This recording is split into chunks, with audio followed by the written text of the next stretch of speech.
cancer généralisé. Il vous reste environ 3 mois à vivre, peut-être 6, avec bien sûr tous les soins intensifs appropriés.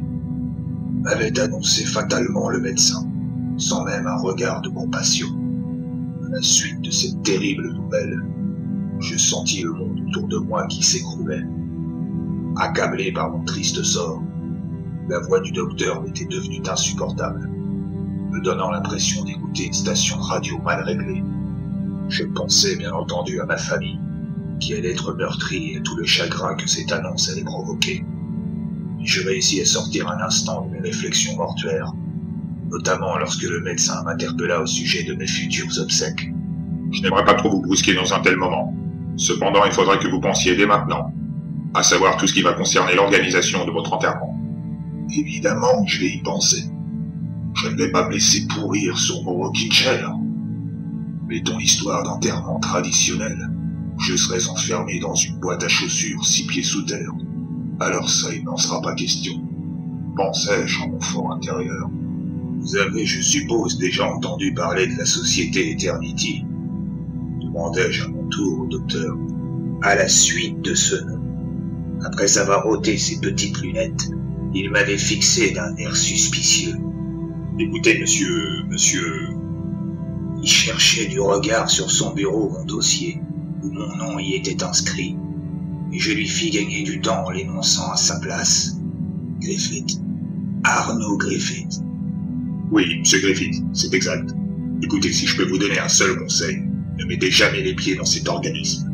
Ils vous promettent une autre existence après la mort, mais bien évidemment, tout ceci est de la pure utopie. Ils ne font que vous maintenir dans un genre de semi-vie. Vous servirez, comme de nombreux autres cas, de cobaye pour je ne sais quelle expérience sordide sur le cerveau humain. Il avait parlé avec une pointe d'aigreur. Connaissant à présent son avis tranché sur l'entreprise Eternity, je lui promis de me contenter de funérailles classiques, et je sortis de son cabinet le cœur lourd comme une pierre, le pas nonchalant. Je déambulais dans les rues tel un mort-vivant. Puis, sûrement par désespoir de cause, je me mis à relativiser sur ma situation, en me disant qu'elle n'était pas si dramatique, comparée à d'autres cas, et qu'il fallait bien mourir un jour de quelque chose, surtout à 89 ans. Avais-je conclu? Je continuais sur le trottoir ma marche funèbre, jusqu'à ce que je tombe nez à nez sur ce panneau publicitaire holographique. Vous en avez marre de mourir. Ras-le-bol de ne pas savoir ce qui vous attend derrière le rideau. Choisissez donc la solution Eternity. Depuis déjà plusieurs années, notre société offre à nos défunts l'opportunité de pouvoir continuer à vivre, grâce à notre merveilleux système de transfert de conscience, dans ce que nous appelons plus précisément le fichier numérique. Tous les souvenirs jusqu'au moindre petit détail est sauvegardé dans le fichier digital, créé avec la dernière technologie du moment, permettant de revivre pour une durée illimitée toutes les années de votre vie. Alors n'attendez plus, rejoignez-nous chez Eternity. Le spot publicitaire céda sa place et je repris mon chemin en songeant à ce que je venais d'entendre. Qu'avais-je à perdre en me rendant chez eux? Je ne ferais que prendre des renseignements, une simple visite de courtoisie. Je décidai donc de me rendre directement à l'adresse de cette fameuse entreprise. Je me trouvais maintenant devant l'imposant immeuble qui abritait leurs locaux, et j'entrais à l'intérieur du bâtiment avec le peu d'espoir qu'il me restait. D'entrée, je fus accueilli par une des robots hôtesses. Bienvenue chez Eternity. De quelle manière puis-je vous aider? J'allais répondre à l'automate lorsqu'une porte s'ouvrit pour y laisser sortir un homme qui, s'apercevant de ma présence, s'avança jusqu'à moi pour venir m'adresser la parole. Bien le bonjour monsieur, enchanté. Je me présente Harry Douglas. Je suis le directeur de cette firme. S'était-il présenté en me tendant une main ferme. Je lui rendis l'appareil en lui expliquant la raison de ma venue, et il m'invita à le suivre dans son bureau. Alors, excusez-moi, rappelez-moi votre nom, je vous prie. Griffith. Arnaud Griffith. Très bien, monsieur Griffith. Installez-vous sur ce fauteuil. M'avait-il proposé en me désignant le siège high-tech tout confort, qui semblait provenir d'un vaisseau spatial. Pour commencer, que savez-vous exactement sur le fonctionnement de notre entreprise, monsieur Griffith? Eh bien, à vrai dire, je sais que vous avez la possibilité de pouvoir sauvegarder tout ce que nous avons emmagasiné dans notre mémoire. Et cela depuis l'instant où nous sommes nés. Jusqu'à la dernière seconde, où nous devrions nous éteindre. Et une fois ce processus accompli, vous transférez toutes les données ainsi que la conscience dans ce que vous appelez le fichier numérique. Termina, Monsieur Douglas. C'est à peu près cela, mais ce n'est qu'une définition basique de ce qu'est vraiment Eternity. Depuis la nuit des temps, l'homme ne cesse de vouloir égaler Dieu. Et Eternity a réussi ce pari fou. Et vous savez pourquoi? Parce que nous avons également le pouvoir d'offrir à notre clientèle l'éternité. Il avait marqué un temps d'arrêt, sûrement pour que j'assimile correctement ce mot si significatif d'éternité. Puis il avait repris. Vous allez pouvoir revivre chaque instant de votre vie, pas comme si vous y étiez, non? Car vous y serez vraiment. Dubitatif, je le questionnais. Comment êtes-vous vraiment sûr que ce n'est pas une vulgaire copie de nous-mêmes? Oh non, Monsieur Griffith, vous n'y êtes pas du tout, mon ami. Laissez-moi vous expliquer plus en détail comment nous procédons. Tout d'abord, nous devons, pardonner le terme qui pourrait paraître quelque peu effrayant, mais en somme, nous devons vous tuer. Une expression d'étonnement s'inscrivit sur mon visage, et je relevai la tête comme une poule aux aguets. En effet, lors du transfert de conscience vers notre fichier numérique, le cerveau du patient meurt automatiquement, mais rassurez-vous pour revivre dans un monde de souvenirs aussi réel que cette table. S'exprimait-il fièrement en frappant son bureau comme on cogne sur une porte. Oui, mais comment cela se passe une fois qu'on se trouve dans votre fichier numérique? Je ne veux surtout pas être enfermé dans une sorte de boîte digitale en étant spectateur de mes propres souvenirs. Absolument pas, Monsieur Griffith. La technologie d'Eternity est bien plus grande et ingénieuse que vous pouvez le croire. Une fois que vous serez transféré à l'intérieur du système, vous aurez à votre disposition une salle de contrôle. Ce sera pour ainsi dire votre QG. Dans cette pièce, vous y trouverez tout le confort nécessaire ainsi qu'un écran de contrôle sur lequel sera affiché toutes les dates de votre existence, et cela jusqu'à la dernière seconde. À partir de là, vous aurez la liberté comme bon vous semble de vous rendre dans n'importe quel moment de votre vie, en revivant réellement l'expérience de tous vos souvenirs. Me voyant toujours un peu sur la retenue, Monsieur Douglas continuait de vanter les merveilles de son concept, jusqu'à ce qu'il me pose la question fatidique, à savoir quelle était la véritable raison qui m'avait amené jusqu'ici. Excusez-moi si je peux me permettre, qu'est-ce qui vous a poussé à franchir notre porte? Une grave maladie, je suppose. Oui, en effet, je souffre d'un cancer incurable. D'après les médecins, je n'en ai plus pour très longtemps. 3 ou 6 mois à tout casser. Alors, qu'est-ce qui vous retient? Vous êtes croyant? Me demandait-il presque effaré. Eh bien non, pas que je sache. Donc, a priori, vous n'avez rien à perdre en choisissant la voie d'Eternity. D'un côté, vous n'aurez pas de regret vis-à-vis d'un quelconque paradis qui serait soi-disant perché je ne sais où dans l'espace, et de l'autre, vous éviterez les vers de terre et les champignons pour toujours. À votre place, mon choix sera déjà entièrement fait. Oui, c'est bien beau tout ça, mais combien cela va-t-il me coûter? Eh bien, il vous en coûtera 2 millions de dollars, Monsieur Griffith. 2 millions de dollars, vous dites? Mais c'est énorme. Même en vendant tous mes biens, je ne saurais réunir une telle somme. Et pas de souci, Monsieur Griffith. Nous avons un des meilleurs services de crédit qui peut s'étaler sur plusieurs générations. Vos petits-enfants et vos arrière-petits-enfants auront la possibilité de rembourser tout le manque à payer. Et puis à quoi bon de comparer la valeur de l'argent à côté du bonheur de l'un de nos proches, n'est-ce pas? Avait-il conclu sur un air pompeux. Je ne sais pas si cette idée va leur faire plaisir. Mais je vais leur en parler. Ce sera une bonne occasion, je pense, pour leur annoncer mon futur décès. M'étais-je exprimé avec ironie. Écoutez, Monsieur Douglas, je vous tiens au courant et je vous remercie de m'avoir consacré un peu de votre temps. Mais pas de quoi, Monsieur Griffith. Les portes d'Eternity vous sont grandes ouvertes. À très vite. Une fois rentré chez moi, je convoquai toute ma famille afin de les affranchir sur la maladie qui me rongeait. Je crois bien que ce fut la chose la plus difficile pour moi de devoir leur annoncer cette terrible nouvelle. Heureusement, je les ai quelque peu rassurés lorsque je leur ai parlé du fameux programme numérique d'Eternity et de toutes ses possibilités. Sceptiques dès le départ face au risque que cela ne fonctionne pas, et surtout affolés par le prix extravagant de l'opération, mais par amour ils avaient fini par tous accepter mon choix. Le jour J de mon transfert cérébral vers le fichier virtuel, tous mes proches étaient présents. Je me trouvais allongé dans le bloc opératoire high-tech et entièrement vitré, entouré par tous les médecins et spécialistes de l'entreprise. Je fis donc un dernier adieu à ma famille, restée quant à elle prostrée derrière les pans vitrés du bloc. Sur leur visage, je pouvais apercevoir tantôt des larmes, tantôt des sourires. Puis vint le moment tant redouté où je devais hélas mourir. pour pouvoir renaître dans cette nouvelle existence. L'anesthésiste m'administra une dose suffisante pour me supprimer, et après quelques instants je sombrai dans une inconscience totale. Lorsque je repris enfin connaissance, j'étais dans une petite salle isolée, assis confortablement face à un écran de contrôle, sur lequel on pouvait observer toutes les dates de mon existence. Une manette ergonomique qui ressemblait à s'y méprendre à un manche d'hélicoptère m'avait été mise à ma disposition, me permettant de sélectionner à ma guise le ou les moments de ma vie. La première était celle du jour de ma naissance, le 10 février 1982. Je fis défiler toutes les dates jusqu'à la dernière qui se trouvait être le jour de ma mort, entre autres le 16 décembre 2071. J'avais alors à ce jour 89 ans. Je décidai de revenir en arrière en faisant défiler les dates avec le joystick dans le sens inverse. Et je pris la décision de revivre tout compte fait le jour où j'étais né. J'appuyai sur le bouton situé sur le dessus de la manette de commande pour enfin valider mon choix. À partir de là, je pus ressentir comme une sorte d'évanouissement. Puis je fus aspiré dans une espèce de couloir intemporel, mélangeant couleurs vives, chiffres cylindriques et sensations étranges.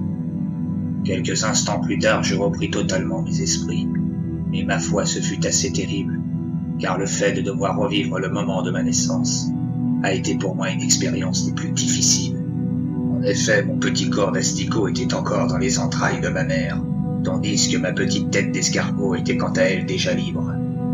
De grosses mains gantées m'avaient alors tiré par le crâne, dans l'intention de m'extirper entièrement. Puis, très vite, je me suis retrouvé dans les bras d'une des aides-soignantes. Je me sentais vraiment tout gluant et affaibli. Ensuite, je pus sentir de grandes claques venir me frapper le postérieur. « Eh oh, qui est-ce qui me botte le cul comme ça ?» m'inquiétais-je. C'était le docteur qui m'aidait à prendre ma première inspiration. Je me mis donc à hurler et une douleur atroce m'avait alors comprimé ou gonflé les poumons. Je ne saurais le dire tellement j'ai eu mal. Cependant, ne pouvant plus supporter ce souvenir, j'entrepris alors par une simple pensée, comme me l'avait expliqué M. Douglas, avant que je ne vienne à mourir, de retourner vers la salle de contrôle, me permettant en même temps de constater que le processus de retour fonctionnait bien correctement. De retour dans la salle, j'essayais de reprendre mon calme, en faisant défiler à nouveau les dates sur l'écran, et je m'arrêtais sur l'une d'entre elles plus particulièrement, entre autres l'année 1990. Je me souviens alors que j'avais 8 ans cette année-là. Je cliquais sur le bouton de la commande, et comme la fois précédente, j'entrais dans le tourbillon numérique pour en échapper un bref instant plus tard dans le corps de l'enfant que j'étais en ce temps-là. J'étais en train de regarder le Club Dorothée, une émission culte de ces années, et apparemment nous étions mercredi, car je n'avais pas école ce jour-là. Mes parents n'étaient pas présents et je me trouvais donc seul dans l'appartement. J'en profitais pour me scruter dans le miroir, pour me palper le corps et enfin pour sautiller sur place, car je n'arrivais pas à y croire, mais aussi fou que cela puisse paraître, j'étais bel et bien là, dans le corps de ce petit bonhomme de 8 ans. Plus dingue encore, c'est que mon cerveau en avait quant à lui toujours 89. Je me sentais tout puissant et pensais à toutes mes erreurs commises que j'allais pouvoir corriger. Maintenant que je savais ce qui allait m'arriver dans le futur, pensais-je, lorsque le téléphone filaire de la maison se mit à sonner. Je décrochai le combiné pour reconnaître au bout du fil la voix de mon ami d'enfance. « Allô? Est-ce que je pourrais parler à Arnaud, s'il vous plaît ?»« Oui, c'est moi. » avais-je répondu avec une toute petite voix. « Eh, salut! Tu viens chez moi, j'ai acheté Zelda 2 sur la Nintendo. » Quelle joie de pouvoir l'entendre à nouveau. Lui qui était parti pour l'autre monde peu de temps avant moi dans un accident de voiture. J'acceptai son invitation et je me rendis directement dans ma chambre pour m'habiller et récupérer au passage mon Walkman à cassette. Avant de quitter le vieil immeuble de 4 étages où j'habitais, j'allais prévenir ma grand-mère qui tenait le bistrot au rez-de-chaussée.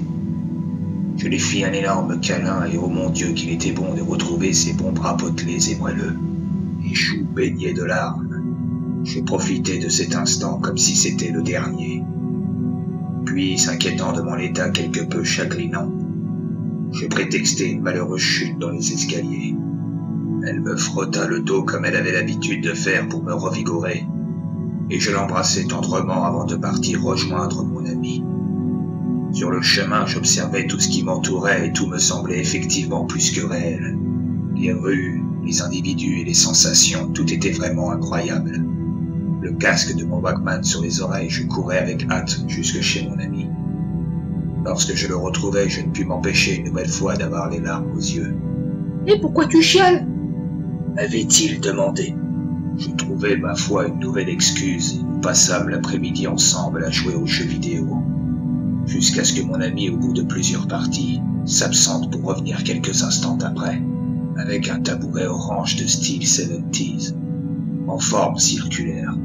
Il le sépara en deux comme on le faisait à l'époque, pour me faire découvrir à l'intérieur sa collection de G.I. Joe. Des petits bonhommes en plastique articulés comme de vrais humains. Il m'invita à m'amuser avec et alors que je me trouvais au dépourvu, je me mis donc à jouer tel que je le faisais autrefois. Et je dus bien m'arrêter au bout de 5 minutes car je me sentis tellement ridicule lorsque je dus imiter les coups des personnages en faisant de petits bruitages avec ma bouche. Après réflexion, je décidai donc d'abandonner mon ami à ces jeux beaucoup trop puérils pour moi, pour me retirer vers la salle de contrôle. Je surfai ensuite d'une date à l'autre pour me stopper finalement sur l'année 1996, l'année de mes premiers amours.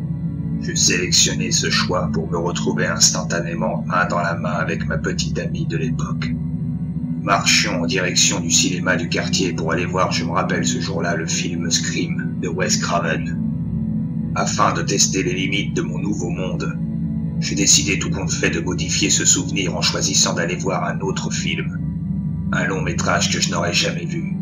Malheureusement, à mon plus grand regret, lorsque j'entrai dans une autre salle, je pus observer une sorte de bug indescriptible et je me retrouvai en un rien de temps transféré directement à mon insu dans la rue du cinéma, marchant main dans la main avec ma bien-aimée. Ne voulant pas y croire, je réitérai cette action, mais une fois de plus je me retrouvai catapulté sur le trottoir, si bien que je dus me résigner à revivre mon souvenir tel que je l'avais réellement vécu. Le fait de comprendre que je ne pourrais jamais changer mon existence et que je ne pourrais que vivre à travers cette vie de souvenirs m'avait donné l'impression de mourir une seconde fois, comme si j'étais enfermé dans ma propre existence. Je me demandais ce que j'allais bien pouvoir faire lorsque j'aurais visité toutes les dates de ma vie. Épris d'une mélancolie soudaine, je quittai la demoiselle qui m'accompagnait pour me retirer seul, dans les rues que je connaissais fort bien. Mais qu'en était-il de ce que je ne connaissais pas? Une idée alors me traversa l'esprit, celle de me rendre sur les lieux dans lesquels je n'avais jamais mis les pieds. Cependant, comme je m'en doutais, à peine entrai-je dans des endroits encore inconnus pour ma mémoire, et le bug habituel venait à réapparaître, me ramenant automatiquement à chaque fois au point de départ. C'était clair, j'étais bel et bien prisonnier dans les méandres de ma mémoire. Soudainement, je me mis à regretter de ne pas avoir choisi de mourir comme la plupart de mes semblables, et d'avoir peut-être commis, je le pressentais, la plus grosse erreur de ma vie. Je rentrais me morfondre dans la salle de contrôle pour choisir ensuite de revivre les instants avec ma tendre épouse, avant qu'elle ne vienne aussi à décéder.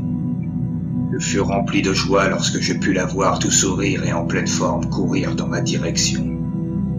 Je la serrai fort contre moi en inhalant son doux parfum, posé délicatement sur la peau de son cou.